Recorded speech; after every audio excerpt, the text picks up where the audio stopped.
عيد الأضحى ولا عيد الكبير على أبواب. على هذا حبيت نشارك معكم مشوي دانيو بطريقة سهلة وسريعة والبنة عالمية يا خوتي. يجي يذوب في الفم كما راكم تشوفوا، يطيب معكم زبدة وما يجيش كامل ناشف. ما تنساوش خلوا لي كومنتير وابوني وروحوا نوجدوه كيف. جيبوا لي مورسو تاعكم تاع الغنمي كيما قاعدين تخلوه اونتي. انا كنت استعملت لهنا لي بول ولي جيغوت، بيكيتهم بهذه الطريقه ودخلت كامل هذوك الثوم في هذوك الثقابي.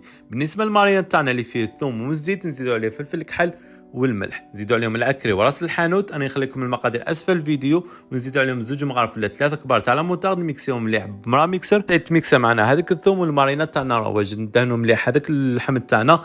نسيي ندخلوا كامل هذيك المارينات في اللحم تاعنا. نزيدوا عليه شويه تاع البصل وشويه تاع طوماطيش شو قطعتهم بهذه الطريقه. نزيدوا عليهم شويه تاع زعتر والرند واللحم تاعنا رواج، نغطوه مليح بابي كويسون. نديرو عليه بابي الومنيوم وندخلوه للفرن على 250 درجه لمده الطهي من 3 سوايع ونص حتى 4 سوايع، حتى يدي معكم هذيك التحميره ويطيب معكم زبده كما راكم تشوفوا. يجي ما شاء الله. تلاقوا في وصفه جديده.